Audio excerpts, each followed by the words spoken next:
Kami ada untuk menyembah Yesus. Kami ada untuk meninggikan nama Yesus. Sebab kami diciptakan untuk menjadi penyembah-penyembah-Mu yang menyembah Engkau dalam roh dan kebenaran. Pagi hari ini ya Bapa, kami mengucap syukur.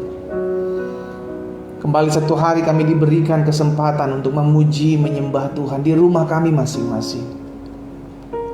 Kami bersyukur sebab kami tahu semua karena kasih karunia Tuhan, semua karena anugerah Tuhan. Tuhan berikan kami kekuatan, Tuhan berikan kami kesanggupan, kemampuan untuk duduk diam di altar Tuhan, menikmati hadirat Tuhan, bahkan siap diberkati oleh renungan firman. Karena kami percaya dunia hari-hari ini akan semakin jahat. Dunia hari-hari ini akan semakin penuh dengan kecemasan, kekhawatiran, kebimbangan. Tapi hidup kami ada dalam tangan Tuhan yang kuat. Hidup kami ada dalam pemeliharaan Tuhan, dan kami tidak kekurangan suatu apapun yang baik dalam kami mengikut Tuhan di dalam nama Yesus. Karena itu pagi hari ini ya Bapa yang baik, kami umat-Mu dari berbagai-bagai daerah, dari berbagai-bagai denominasi gereja bersatu hati, bersama-sama menyembah Engkau, bersama-sama merenungkan firman-Mu, dan nantinya bersama-sama kami akan menaikkan setiap doa-doa kami. Karena kami percaya Engkau Bapa yang baik. Karena itu buka hati kami ya Tuhan, siapkan hati kami, sehingga kami siap ditaburi oleh benih firman-Mu. Dan kami percaya pagi hari ini kami akan diberkati oleh firman-Mu. Bicara bagi masing-masing kami ya Allah Roh Kudus. Di dalam nama Tuhan Yesus Kristus kami berdoa. Sama-sama kita katakan amin. Haleluya. Puji Tuhan. Shalom Bapak Ibu Saudara yang dikasihi dalam Tuhan. Selamat pagi buat setiap umat Tuhan dimanapun Bapak Ibu Saudara berada. Hari ini kita masih ada dalam rangkaian khotbah tentang dasar sukacita. Iya kan? Kita sudah belajar beberapa hal, lebih tepatnya 6 hal kita sudah pelajari. Kita bersukacita bukan karena keadaan. Kita bersukacita bukan karena apa perkataan perlakuan orang terhadap kita, tapi kita bersukacita karena memang kita mau memutuskan untuk saya harus bersukacita. Kenapa saya harus bersukacita? Kita udah belajar 6 hal, dan hari ini kita masuk dalam hal yang ketujuh. Kenapa kita harus bersukacita? Saya review sedikit buat setiap umat Tuhan yang baru bergabung mungkin hari ini. Dasar sukacita kita yang pertama karena dosa kita sudah diampuni. Bukan karena perbuatan baik kita, bukan karena amal ibadah kita, tapi karena Yesus mengasihi kita. Itulah yang menjadi dasar sukacita kita. Yang kedua, dasar sukacita kita karena firman Tuhan iya dan amin. Iya kan? Kalau firman Tuhan iya dan amin, maka apa yang difirmankannya itu yang pasti terjadi, bukan apa yang hari-hari ini terjadi. Bisa saja itu terjadi hari-hari ini, tapi tidak akan pernah menggagalkan apa yang keluar dari mulut Allah. Karena firman-Nya jelas, apa yang keluar dari mulutku tidak akan pernah kembali kepadaku dengan sia-sia, kata Tuhan, tapi akan mengerjakan apa yang kukehendaki dan berhasil dalam apa yang aku suruhkan. Dan yang ketiga, dasar sukacita kita juga sudah belajar karena Tuhan menyertai kita. Amin. Karena Tuhan menyertai kita, itu yang menjadi kekuatan kita untuk bersukacita. Badai hidup apapun, masalah pergumulan apapun, fitnahan orang, rancangan orang jahat, kalau Tuhan menyertai saudara dan saya, maka kita akan lebih dari orang-orang yang menang. Yang keempat, dasar sukacita kita juga sudah belajar karena hidup kita dipakai oleh Tuhan. Kita yang penuh dengan kelemahan, kita yang penuh dengan keterbatasan, kita dipercayakan. Ayo, kata Tuhan, aku akan memakai hidupmu. Karena itu jadilah terang, jadilah garam, penuhilah bumi, dan penuhi kemuliaan bumi Tuhan penuhi bumi dengan kemuliaan Tuhan, sehingga akhirnya hidup kita dipersiapkan Tuhan, dibentuk, dididik, dan diarahkan untuk menjadi alat di tangan Tuhan yang dahsyat. Dan yang kelima, kita juga sudah belajar, kita bersukacita karena kita memiliki hidup yang berpengharapan, ya kan? Dunia hari-hari ini sudah mulai kehilangan pengharapan, dan orang yang kehilangan pengharapan akan mengakhiri hidupnya dengan sia-sia karena mereka pikir, dah buat apa lagi saya berharap? Buat apa lagi saya berharap rumah tangga saya utuh? Buat apa lagi saya berharap saya disembuhkan? Buat apa lagi saya berharap pemulihan ekonomi? Saudara dikasih dalam Tuhan, haleluya, puji Tuhan, karena kematian Kristus dan kebangkitannya membawa kita hidup dengan penuh pengharapan. Dan kemarin kita sudah belajar juga, dan kemarin kita masuk dalam poin yang keenam. Apa dasar sukacita kita? Dasar sukacita kita karena kita hidup dalam damai sejahtera. Iya kan, Yesus datang membawa damai sejahtera, dan Yesuslah damai sejahtera itu. Dan 6 hal itu sudah kita pelajari bersama-sama. Saya rindu setiap umat Tuhan bisa terus mencatat, terus mendalami, sehingga hidup kita tidak diombang-ambingkan oleh masalah, karena kita mengerti hidup kita punya dasar sukacita yang kuat. Nah, sekarang ada di poin yang ke-7 sebagai dasar sukacita kita. Apa dasar sukacita kita? Yang ke-7, saudara dikasih dalam Tuhan, dasar sukacita kita karena iblis ada di bawah telapak kaki orang percaya. Oh, haleluya. Sama-sama bilang sama saya, iblis tempatnya ada di bawah telapak kaki. Sama-sama bilang sama saya, iblis adanya di bawah telapak kaki saya. Bukan di telinga saya, bukan di pikiran saya, bukan di hati saya. Amin. Kalau iblis ada di bawah telapak kaki orang percaya, berarti dia sudah takluk. Amin. Dia sudah takluk. Kita coba lihat sama-sama Roma 16 ayat 20. Roma pasal 16 ayat 20. Apa yang kita katakan di sana? Semoga Allah sumber damai sejahtera segera akan menghancurkan iblis di mana, saudara? Di bawah kakimu. Jadi posisinya jelas, dia ada di bawah kaki orang percaya.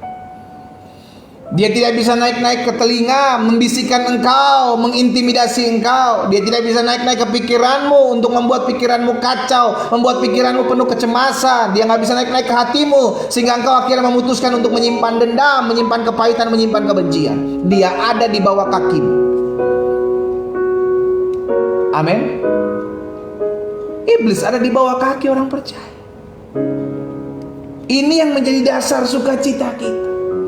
Karena saya tahu betul, saudara dikasih dalam Tuhan, dari zaman dulu sampai sekarang, iblis akan memainkan perannya untuk menghilangkan damai sejahtera, menghilangkan sukacita anak-anak Tuhan. Dengan apa? Dengan mereka-rekakan keadaan. Iya kan? Sehingga dengan keadaan kita mulai, aduh kayaknya penyakit saya nggak bisa disembuhkan, aduh kayaknya suami saya nggak bisa pulih, aduh kayaknya istri saya nggak bisa pulih, aduh kayaknya ekonomi saya akan hancur, aduh kayaknya usaha dagang saya nggak akan berhasil. Itulah yang ditaruhkan benih-benih itu dalam hati kita, dalam pikiran kita, sehingga akhirnya membuat kita lemah, membuat kita patah semangat, membuat kita ujung-ujungnya kehilangan damai sejahtera dan sukacita. Nah, ini bahaya, saudara dikasih dalam Tuhan. Karena itu kita mesti menyadari bahwa tempatnya iblis ada di bawah kaki saya. Dia nggak boleh naik-naik ke telinga saya, dia nggak boleh naik-naik ke pikiran saya.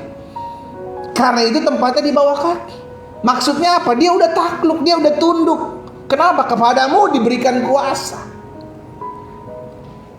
Sama-sama bilang sama saya, kepada saya diberikan kuasa. Efesus 4 ayat 27. Apa yang firman Tuhan katakan di sana? Dan janganlah beri kesempatan kepada iblis. Ini, saudara, ini dia. Dia di bawah kaki, tapi kita kasih kesempatan untuk dia ngerayap. Bahasanya merayap. Merayap naik-naik ke telinga, merayap naik-naik ke pikiran, merayap naik-naik ke hati. Kita beri kesempatan. Nah, hati-hati, saudara. Kalau iblis dikasih kesempatan, dia akan pakai. Oh, dia pakai. Dia pakai. Dia tuh gak bisa ngelihat kesempatan kecil, saudara. Dia tuh gak bisa ngelihat kesempatan kecil, dia akan masuk. Dia akan masuk. Nah, kesempatan-kesempatan kecil, keributan-keributan kecil dalam rumah tangga, masalah-masalah kecil dalam rumah tangga, goncangan-goncangan kecil dalam usaha, itu kesempatan-kesempatan yang dia pakai untuk melemahkan kita, untuk mengintimidasi kita. Padahal harusnya dia udah ditakluk, ada di bawah telapak kaki. Makanya Petrus bilang dalam 1 Petrus 5 ayat 8. Petrus bilang begini, 1 Petrus 5 ayat 8. Sadarlah dan berjaga-jagalah. Si iblis lawanmu, dia dibilang? Berjalan keliling sama seperti singa yang mengaum-ngaum. Dia sama seperti singa, menakutkan, tapi cuma bisa mengaum, tidak bisa menerkam. Karena dia sudah tidak punya kuasa. Tapi dia masih cari orang yang bisa dia telan, saudara. Berarti ada orang-orang yang cuma bisa diaum-aumin sama dia, tapi ada orang yang bisa ditelan sama dia. Kita ada di mana? Kalau dia hanya bisa mengaum-aum, is okay. Dia seperti singa, tapi dia cuma bisa mengaum, dia nggak punya kuasa.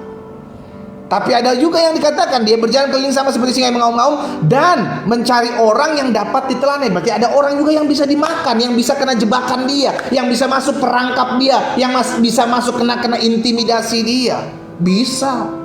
Nah, makanya saya katakan harusnya iblis ada di bawah telapak kaki kita. Jelas Alkitab katakan iblis ada di bawah kakimu. Apa maksudnya di bawah kaki? Dia udah takluk. Apa maksudnya di bawah kaki? Dia udah tunduk. Sekarang mau gak kita lebih lagi mengerti bahwa dia di bawah kaki saya, dan jangan saya beri kesempatan kepada dia untuk mengintimidasi saya. Setiap hari adalah peperangan, saudara. Setiap hari kita berperang melawan roh-roh ketakutan, dan itu iblis yang nunggangi. Kita berperang melawan roh kecemasan, kekhawatiran, itu iblis yang tunggangi.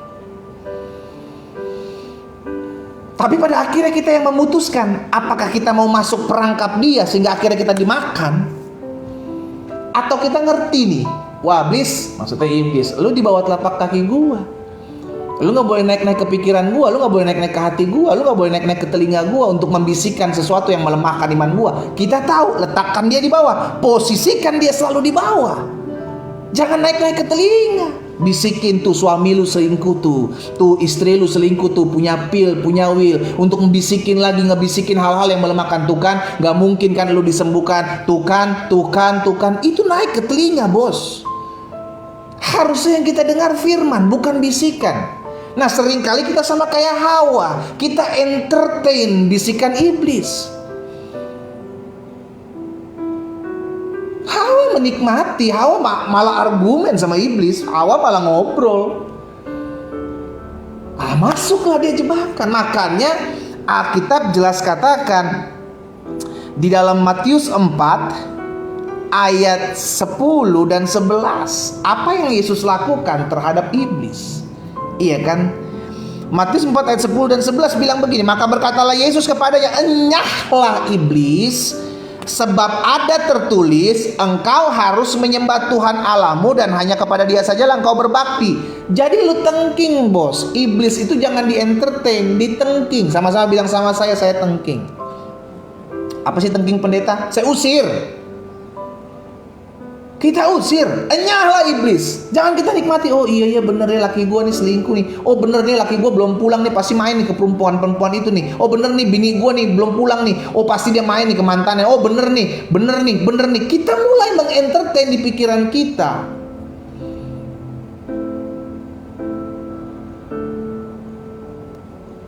Jangan mulai berpikiran yang membuat dirimu sendiri takut. Jangan mulai berpikiran membuat dirimu sendiri cemas. Tolak itu, usir itu, tengking itu dalam nama Yesus. Karena banyak hal, saudara, banyak hal yang kita pikirkan, yang kita rasa-rasa itu belum tentu terjadi loh. Itu masih berwujud jangan-jangan. Tahu ya saudara, jangan-jangan.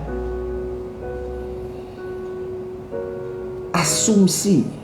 Masih jangan-jangan Jangan-jangan nanti seperti ini, jangan-jangan nanti seperti ini. Betul, kita mempersiapkan hal-hal yang belum terjadi, tapi jangan sampai engkau menakuti dirimu sendiri, yang akhirnya engkau cemas berlebihan, takut berlebihan, akhirnya engkau kalah sebelum berperang. Belum berperang, belum ada musuh, tapi engkau mulai takut nih, jangan-jangan di depan ada musuh nih. Jangan-jangan depan ada orang yang cegat gua nih. Jangan-jangan, padahal aman. Nah, seringkali itu permainan liciknya iblis. Dia menaruh dalam hati kita kecemasan, dia menaruh ketakutan, nantinya begini, nantinya begini, nantinya begitu, nantinya begitu. Yesus sudah ajarin, tolak itu, bilang, enyahlah iblis, engkau hanya tunduk kepada Allah. Dan anak-anak Tuhan diberikan kuasa. Dan saat ini posisi iblis ada di bawah telapak kaki saudara. Dia gak bisa kemana-mana. Dia hanya ditunduk, dia takluk di bawah telapak kaki kita. Jangan naik-naik ke telinga, jangan naik-naik ke pikiran, jangan naik-naik ke hati kita. Lukas 10 ayat 17-18.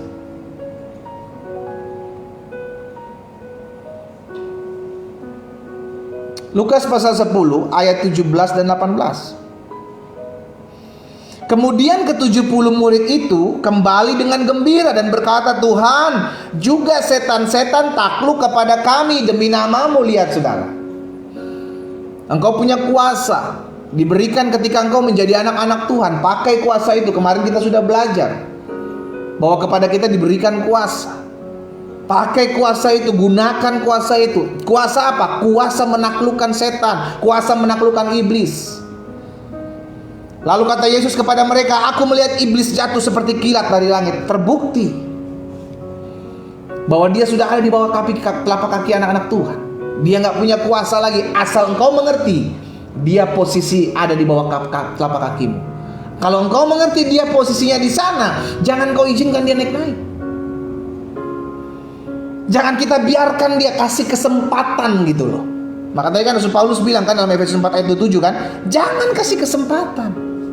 Karena dia akan cari kesempatan. Dia itu seperti singa berkeliling. Kenapa dia berkeliling? Dia cari kesempatan. Dia lihat, oh dunia rumah tangga udah mulai gak harmonis. Dia lihat suami udah mulai nyerang istri, istri udah mulai nyerang suami. Ditaruhlah benih-benih intimidasi. Dia lihat usaha udah mulai tergoncang karena pandemik. Dia taruhlah benih kekhawatiran. Dia lihat anak udah jauh dari Tuhan. Dia taruh benih kekhawatiran dalam hati orang tua. Saudara dengar baik, letakkan iblis pada posisinya. Ini penting. Sama-sama bilang sama saya harus meletakkan iblis pada posisinya. Di mana posisinya? Di bawah telapak kakimu. Apa maksudnya? Dia tidak lagi berkuasa. Dia tidak lagi punya kuasa. Betul, dia seperti singa, tapi cuma bisa mengaum, tidak bisa menelan. Tapi hati-hati, ada orang-orang yang bisa ditelan. Siapa orang-orang yang bisa ditelan? Orang-orang yang memberikan kesempatan untuk dia naik ke telinga, untuk dia naik ke hati, untuk dia naik ke pikiran. Orang itu ditelan. Kenapa? Karena dia berikan kesempatan. Oh, iblis jangan kasih kesempatan, bos. Dia pakai. Oh, hebat. Dia kalau dalam iblis tuh hebatnya kalau dia memakai setiap kesempatan. Kita kadang kalau ngeliat kesempatan aja sedikit, kesempatan untuk berbuat baik, kesempatan untuk menjadi berkat, kesempatan untuk melayani Tuhan, kita masih nantilah. Oh, kalau iblis ngeliat sedikit kesempatan, dia masuk. Iblis, jangan kasih kesempatan. Ingat, Yesus sudah kasih kuasa, dan tempatnya dia ada di bawah telapak kaki saudara. Jangan biarkan dia naik-naik ke telingamu, jangan biarkan dia naik-naik ke hatimu. Yakobus 4 ayat 7. Yakobus pasal 4 ayat 7 bilang begini, karena itu tunduklah kepada Allah dan lawanlah iblis. Sama-sama bilang sama saya harus melawan iblis.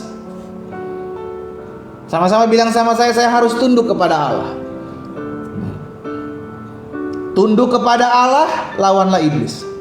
Dampaknya apa? Maka ia akan lari daripadamu. Tapi engkau terlebih dulu mesti tunduk, bos. Ada penundukan diri kepada Allah. Maksudnya apa? Engkau sadar, engkau tahu bahwa kepada kita telah diberikan kuasa. Yesus telah menempatkan iblis pada posisinya di bawah telapak kaki orang percaya. Itu posisi dia.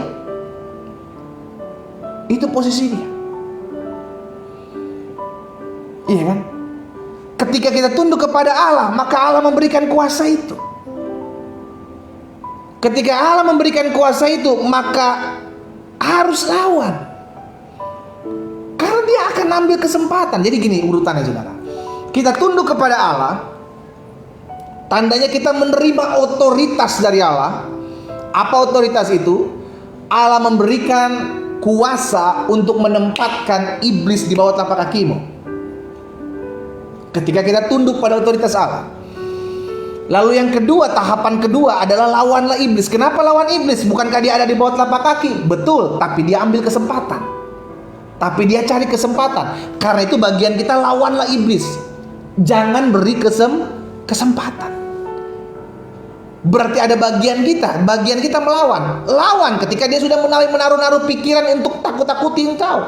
Lawan ketika dia sudah mulai membisikkan kekhawatiran dalam telingamu. Lawan ketika dia sudah menaruh kebencian dalam hatimu. Lawan. Jangan kau bilang, oh iya bener ya, oh bener nih, oh iya betul nih, kayaknya bener nih. Lawan saudara. Sama-sama bilang sama saya harus lawan. Dan Alkitab katakan, maka ia akan lari daripadamu.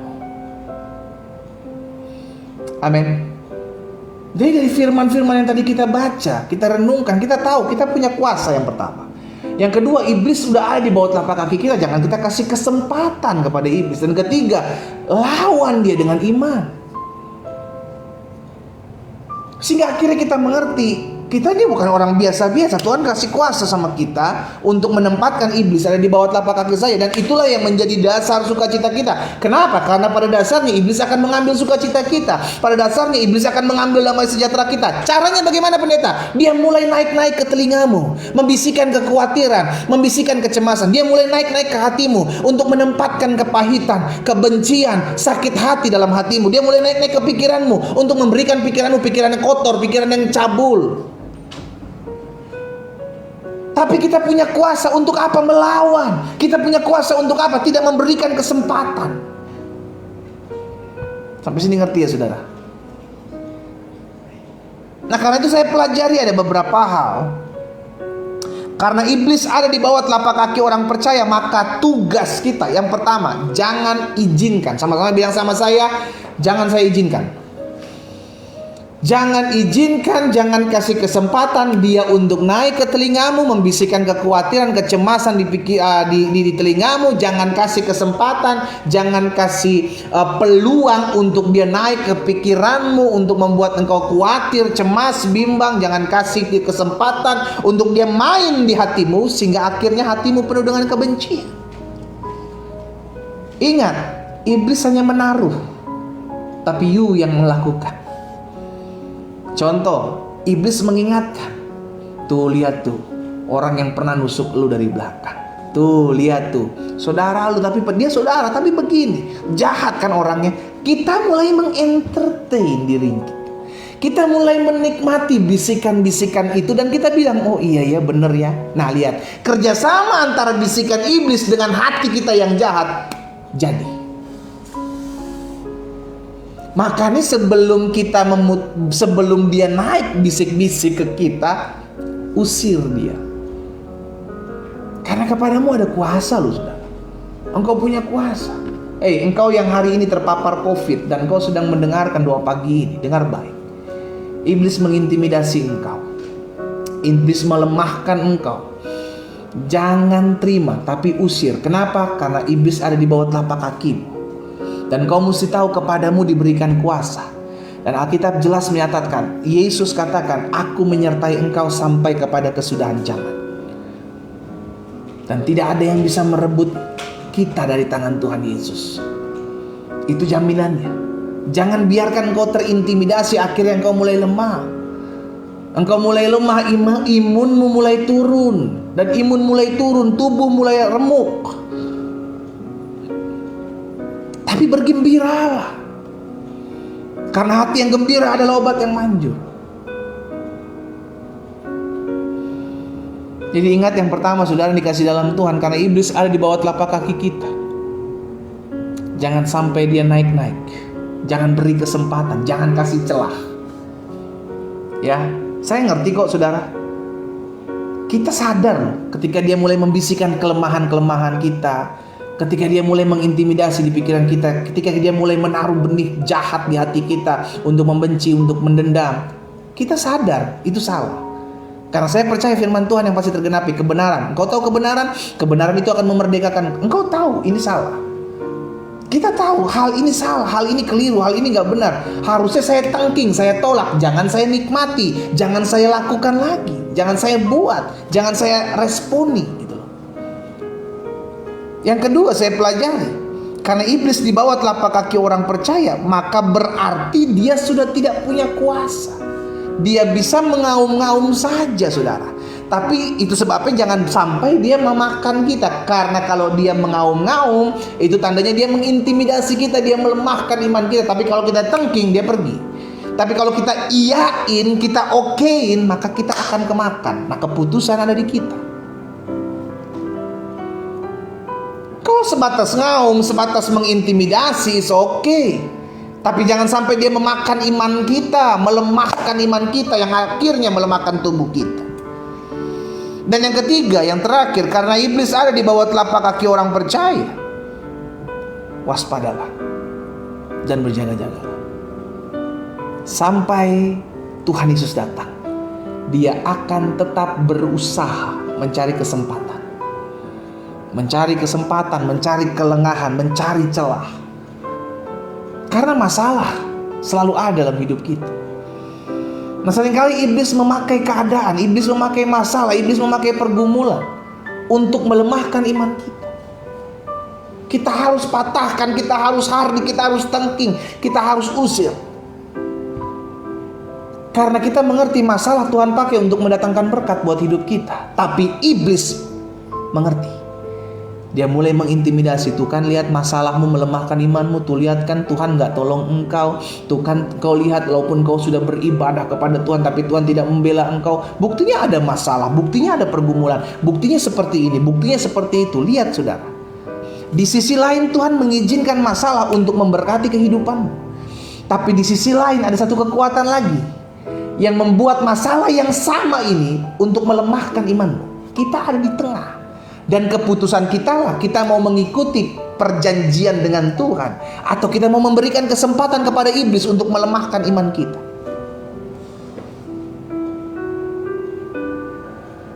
Kita yang memutuskan.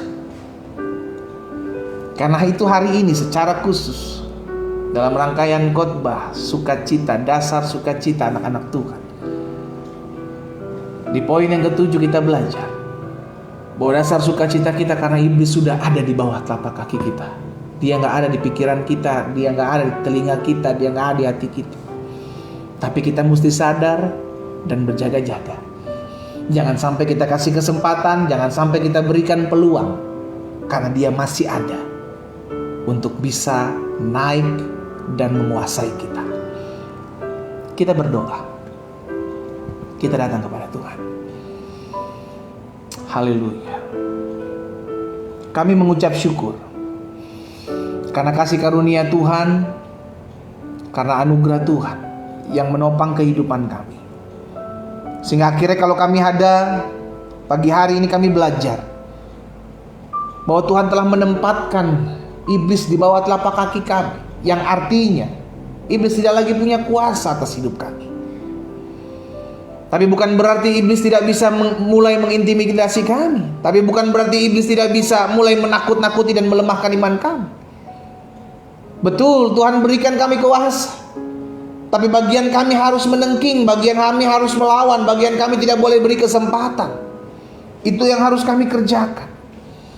Karena itu hamba berdoa ya Bapa, biar setiap benih firman yang pagi hari ini kami dengar termaterai dalam hati kami. Kami yang hari-hari ini sakit, kami yang hari-hari sedang mengalami goncangan dalam rumah tangga, kami yang hari-hari sedang mengalami goncangan dalam ekonomi, Tuhan kami mengerti masalah yang Tuhan izinkan terjadi tidak akan pernah melebihi kekuatan kami. Sebab itulah janji Tuhan, Tuhan memberikan jalan keluar bagi setiap kami. Tapi kami mengerti juga di sisi lain ada iblis yang mengintimidasi kami, melemahkan kami. Tapi hari ini kami mau tengking, kami mau lawan, kami tidak mau berikan kesempatan bagi iblis untuk mengintimidasi pikiran kami, telinga kami untuk menakut-nakuti hati kami. Kami patahkan dalam nama Yesus. Kepada kami telah diberikan kuasa, dan tempat iblis ada di bawah telapak kaki kami. Apa yang Tuhan taruh dalam hati hamba sudah hamba sampaikan bagi umat-Mu. Hamba berdoa biar setiap firman termaterai dalam hati kami. Tuhan tolong kami. Kami menjadi orang-orang yang mengerti. Kami punya kuasa. Iblis ada di bawah telapak kaki kami, sehingga apapun yang terjadi, dia hanya bisa sebatas ngaum, tidak bisa memakan kami. Karena kami terlebih dulu menengking, kami terlebih dahulu menolak dia, dan tidak memberikan kesempatan kepadanya. Bapa, dalam nama Tuhan Yesus, terima kasih buat firman-Mu. Materaikan firman-Mu ya Tuhan, sehingga hidup kami memuliakan nama Tuhan.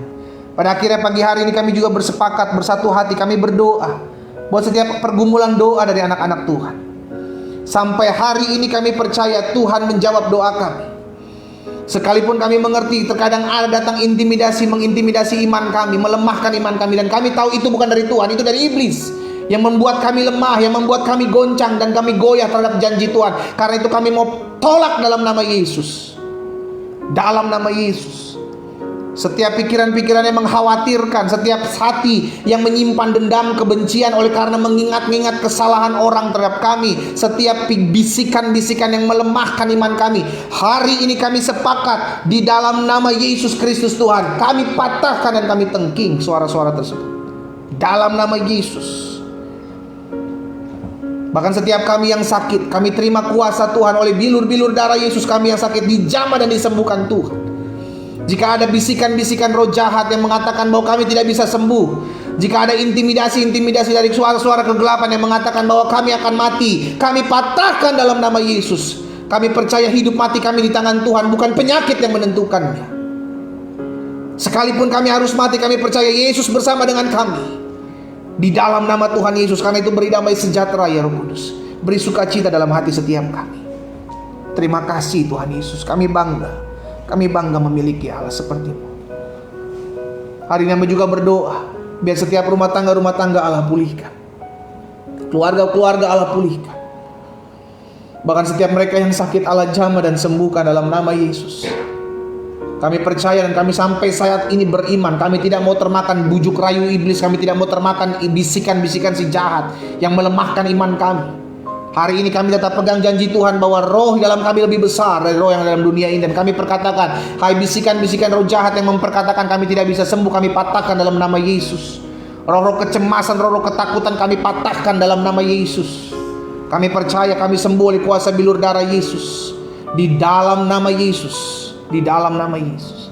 Hamba juga berdoa buat setiap umat Tuhan yang hari-hari ini berdoa buat perekonomian mereka ya Tuhan. Biar Tuhan yang memberkati hidup mereka. Hamba percaya, kami percaya hidup kami ditentukan oleh firman Tuhan. Dan firman Tuhan katakan apa yang diberkati Allah tetap diberkati untuk selama-lamanya. Pandemik, PPKM bahkan yang sedang berlangsung hari ini tidak bisa menghalangi berkat-berkat Tuhan tercurah dalam hidup anak-anak Tuhan. Apa yang diberkati Allah akan tetap diberkati untuk selama-lamanya. Sehingga usaha, pekerjaan, dagangan, bisnis mereka, bahkan perusahaan-perusahaan di mana mereka bekerja akan tetap diberkati Allah. Sebab ada orang benar yang berkarya di dalamnya. Di dalam nama Yesus kami terima dengan iman. Terima kasih Tuhan Yesus. Bahkan pagi hari ini juga hamba berdoa secara khusus, menyerahkan ke dalam tangan Tuhan orang-orang muda yang hari-hari ini sedang berdoa buat pasangan hidup. Orang-orang muda yang berdoa hari-hari ini untuk mendapatkan pekerjaan. Tuhan tolong. Tuhan lihat setiap mereka, kerinduan mereka. Tuhan lihat hati mereka. Mereka memberikan hidup mereka. Mereka memberikan masa muda mereka di altar kudus Tuhan. Tuhan berperkara buat masa depan mereka. Sehingga baik pasangan hidup yang berasal daripada Tuhan, yang terbaik yang daripada-Mu ya Bapa. Bahkan pekerjaan, usaha yang nantinya Tuhan akan buat mereka, pertemukan mereka, Tuhan berkati, Tuhan buat mereka berhasil. Di dalam nama Yesus, orang muda dengar baik. Jadilah orang muda yang takut akan Tuhan. Jadilah orang muda yang mengasihi Tuhan dan mencintai Tuhan. Maka kau akan lihat sungguh masa depanmu akan ada. Hari depan yang penuh harapan itu akan Tuhan berikan dalam hidup. Tapi terlebih dahulu takut akan Tuhan, carilah Tuhan. Maka kau akan melihat pertolongannya, anugerahnya sempurna atas hidup. Pagi hari juga kami berdoa secara khusus buat anak-anak Tuhan yang hari-hari ini sedang mendoakan rumah tangga mereka. Bapak pulihkan setiap rumah tangga secara khusus di masa-masa pandemik ini. Biar suami-suami sadar Tuhan, istri-istri sadar. Bahkan ketika Tuhan izinkan pandemik ini, berarti kami harus di rumah kami masing-masing. Biar ketika kami ada di rumah kami masing-masing, maka tercipta suasana surga.